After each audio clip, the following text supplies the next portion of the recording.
shalt not kill. Thou shalt not commit adultery. Thou shalt not steal. Thou shalt not bear false witness. And thou shalt not covet thy neighbor's house. Okay? It's 1 for 10.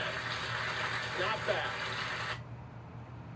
Jimmy Kimmel poking a little fun at Donald Trump for his support for a new law in Louisiana that requires the 10 Commandments to be posted in every public classroom in the state. Trump defending the law on Truth Social, posting, quote, "This may be, in fact, the first major step in the revival of religion," he says, which is desperately needed in our country. Louisiana Republican Governor Jeff Landry agrees, pushing back on criticism of the law today. I didn't know that it was so vile to obey the 10 Commandments. I think that speaks volumes about how eroded this country has become. I mean, look, this country was founded on Judeo-Christian principles, and every time we steer away from that, we have problems in our nation. The ACLU is blocking or suing to block the law. The Supreme Court has stopped Kentucky, we should know, from implementing a similar law twice, but more states could follow in Louisiana's footsteps. Tonight, the second most powerful politician in Texas is vowing to push for a bill requiring the 10 Commandments in schools there. The issue has long been a rallying cry for people on the religious right, and my next guest should know. Bradley Onishi served as an evangelical minister for 7 years and considered himself a Christian nationalist before leaving the church to study religion and extremism. He's the author of Preparing for War, The Extremist History of White Christian Nationalism and What Comes Next. Bradley, I'm on his title, but a very important subject. You've been inside the Christian nationalist movement. What do you make of this new 10 Commandments law? Well, this is not something new, and it's not happening by accident.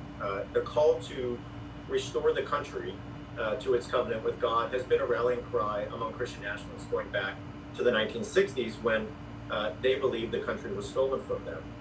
This is why so many Christian nationalists have found a home in the MAGA movement, because the nostalgia politics at play in Donald Trump's campaigns fits nicely into a vision of the country that says, we once were great, but we departed from God's vision, and now we're lost. And for Bradley, today in Washington, Missouri Republican Senator Josh Hawley spoke at the Faith and Freedom Coalition Conference and openly called for more religion in government and schools. Let's listen. We don't need less Christian influence in our society. We don't need less Christian witness in our society. We need more. In every part of government, in every part of society. You know what we ought to do? We ought to take the pride flag out of schools and put the Bible back in. Is that just rhetoric? It's not just rhetoric, and we know that. And I think the 10 Commandments bill is a really good example. This didn't happen by accident. This is a part of a coordinated effort by Christian nationalist organizations that want to impose Christianity on all of American society.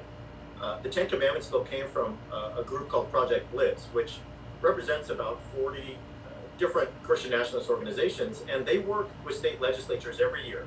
They pre-write bills in the hope that they'll be sponsored and passed into law.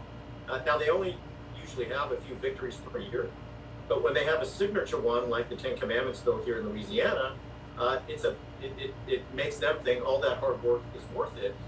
It also signals something that I think we have to be aware of when it comes to Senator Hawley's comments and others who are talking about this across the country. They're willing to play the long game.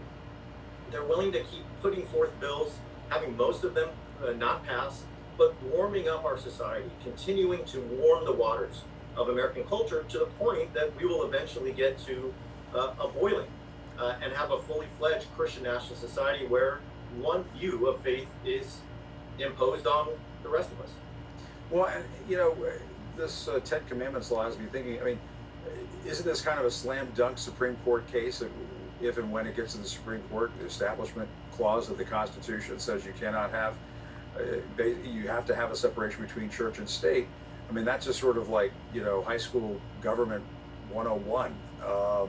Do you not see it that way? Is it possible, as the Supreme Court trends in a harder, more conservative, right-wing direction, that perhaps that may be overlooked? I can't imagine that happening, but what do you think? A law like this was struck down in 1980, and one would expect this one to be struck down now. I'll say two things here, though. We have a court that is full of surprises. Over the last month, I think we've seen that every time we've heard something new about Justice Alito and the flags flying over his house, not to mention some of the rulings that have come down over the last couple of terms. So it's a gambit at the court right now, and I don't think anyone knows exactly what will happen. But I think there's a larger lesson here, too, which is to say, if this is struck down, it just gives Senator Hawley and Governor Landry and others around the country more fuel to the fire to play the victim. To say, well, look at this. Look at those who would throw God out continually from our society. Those are the ones who hate America. Those are the ones who are against American flourishing. I can't believe that they would stand up here and say that God's no longer allowed in the United States. It's a way to play the victim, to mobilize a base, and to divide the country in a us versus them kind of way. All right, Bradley Onishi, thanks very much for your time. A lot of great thoughts there. Love to have you come back and talk about this further. Really important topic. Appreciate the time tonight. Thanks, Jim. Appreciate it.